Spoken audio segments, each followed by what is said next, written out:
नमस्कार मित्रों, मैं रजनीकांत पाठक स्वागत करता हूं आपका पाठक ट्यूटोरियल के ऑफिशियल यूट्यूब चैनल पाठक स्टडी मंच पर। और इस सेशन में आज हम पढ़ेंगे गुप्त साम्राज्य के बारे में।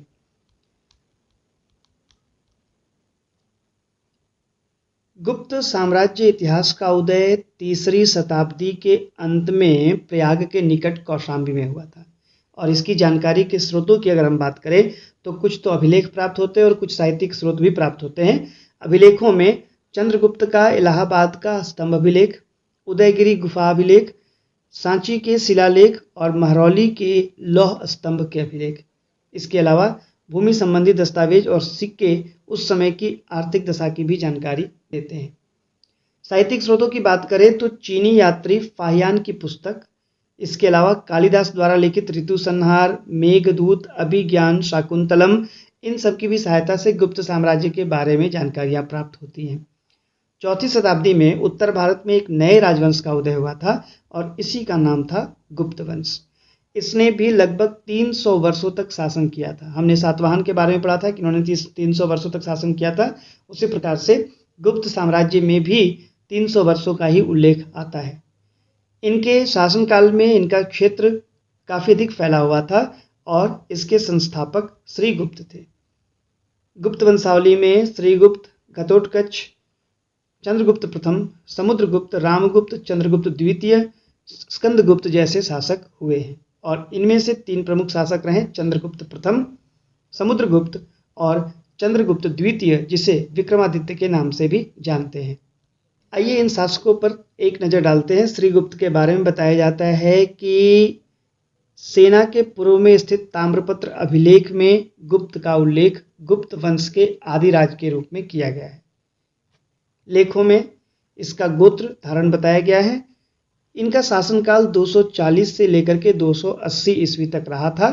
श्रीगुप्त ने महाराज की उपाधि धारण की थी और मगध में एक मंदिर का निर्माण कराया था और मंदिर के लिए 24 गांव दान दिए गए थे।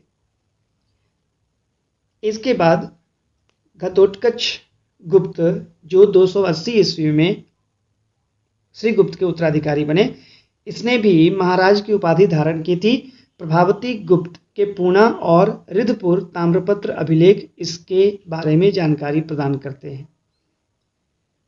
इसका संभवतः मगध के समीपवर्ती क्षेत्र तक इसका शासन सीमित रहा था। इसका शासन लगभग 319 ईस्वी तक रहा होगा। चंद्रगुप्त प्रथम को गुप्त वंश का वास्तविक संस्थापक बताया जाता है। घटोत्कच के पुत्र चंद्रगुप्त प्रथम ने गुप्त साम्राज्य की नींव डाली थी और इसने स्वतंत्र प्रशासक के रूप में महाराजाधिराज की उपाधि धारण की थी और पाटलिपुत्र को अपनी राजधानी बनाया था। चंद्रगुप्त प्रथम ने 319 में गुप्त संवत की भी स्थापना की थी, जिसका उल्लेख मथुरा के अभिलेख से प्राप्त होता है।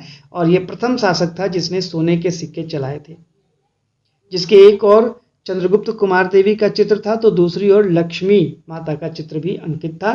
चंद्रगुप्त प्रथम ने लिच्छवी राजकुमारी कुमार देवी से विवाह किया था।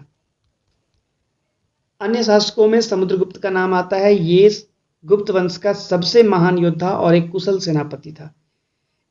इसी कारण इसे विंसेंट आर्थर स्मिथ ने अपनी हिस्ट्री ऑफ इंडिया बुक में भारत का नेपोलियन भी कहा है। और यह प्रश्न परीक्षा में आया करता है। सम्राट अशोक शांति और अनाक्रमण नीति में विश्वास रखते थे, तो समुद्रगुप्त हिंसा और विजय में विश्वास रखा करते थे। चंद्रगुप्त द्वितीय, जिसे विक्रमादित्य के नाम से भी जानते हैं, उस समय में गुप्त साम्राज्य चरमोत्कर्ष पे था। पश्चिम में गुजरात से लेकर के पूर्व में बंगाल तक और उत्तर में हिमालय की तलहटी से दक्षिण में नर्मदा तक ये साम्राज्य विस्तृत था।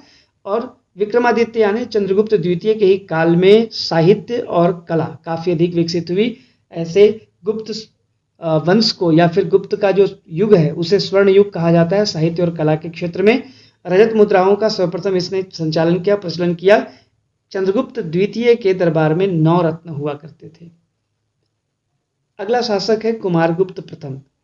उसके स्वर्ण सिक्कों पर गुप्त कुलामल चंद्र और गुप्त कुल व्योम शशि भी कहा गया है।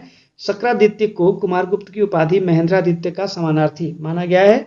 इसकी मुद्राओं में गरुड़ के स्थान पर मयूर की आकृति अंकित की गई थी। इसने अश्वमेध यज्ञ भी किया था और इसने अश्वमेध प्रकार की मुद्रा भी चलाई थी। कुमारगुप्त प्रथम के शासन काल में ही नालंदा विश्वविद्यालय की स्थापना की गई थी। आगे बढ़ते हैं और देखते हैं स्कंदगुप्त के बारे में। ये गुप्त वंश का अंतिम प्रतापी शासक कहलाता है। हुणों ने जब आक्रमण किया था तो हुणों के आक्रमण को स्कंदगुप्त ने ही रोका था। श्वेत हुणों को पूर्वी हुण कहा जाता था, जिन्होंने हिंदू कुश को पार करके गांधार प्रदेश पर कब्जा कर गुप्त साम्राज्य के अभियान को पूरा किया था।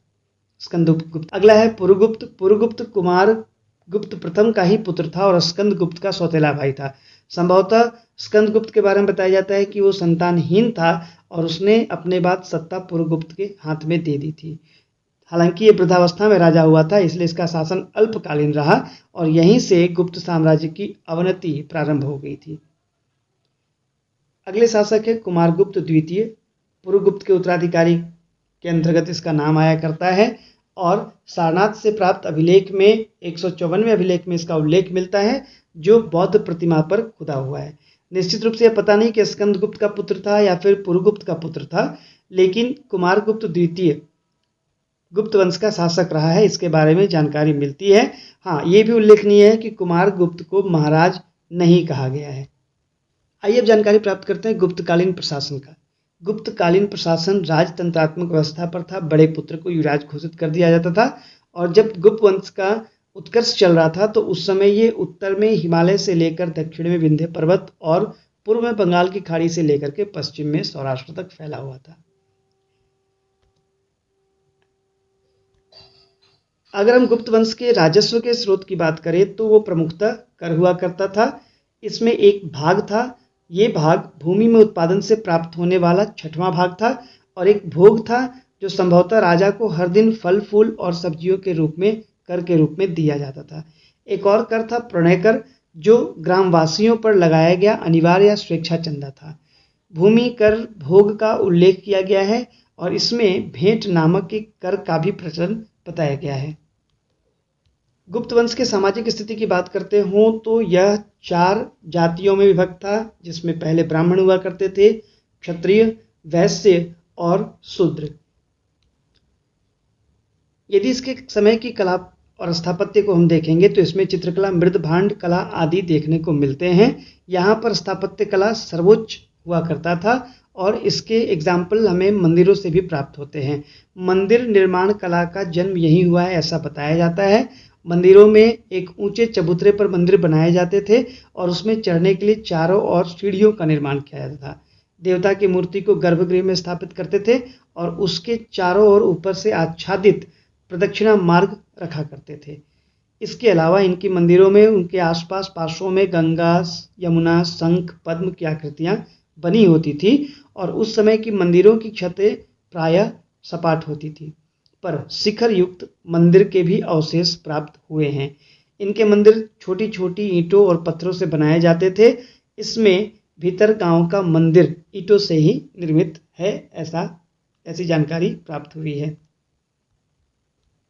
गुप्त वंश के समय बनाए गए कुछ मंदिरों का उल्लेख यहाँ पे किया गया है, जो परीक्षा की दृष्टि से बहुत ही महत्वपूर्ण है। विष्णु मंदिर का निर्माण तिगवा, जबलपुर, मध्य प्रदेश में किया गया है। शिव मंदिर का निर्माण भूमरा, नागौद, मध्य प्रदेश में हुआ है। पार्वती मंदिर नचना कुठार, मध्य प्रदेश से प्राप्त होता है। दशावतार मंदिर देवगढ़, झांसी, उत्तर प्रदेश। शिव मंदिर खोह, नागौद, मध्य प्रदेश। और भीतर गांव का मंदिर लक्ष्मण मंदिर जो ईंटों के द्वारा निर्मित है, ये भीतर गांव कानपुर, उत्तर प्रदेश से प्राप्त होता है। तो ये थी कुछ विशेषताएं और कुछ जानकारियां गुप्त वंश के बारे में जो मुख्यतः परीक्षाओं में पूछ दिया करते हैं। तो इस सेशन में इतना ही, मिलते हैं अगले सेशन में। तब तक के लिए नमस्कार, धन्यवाद।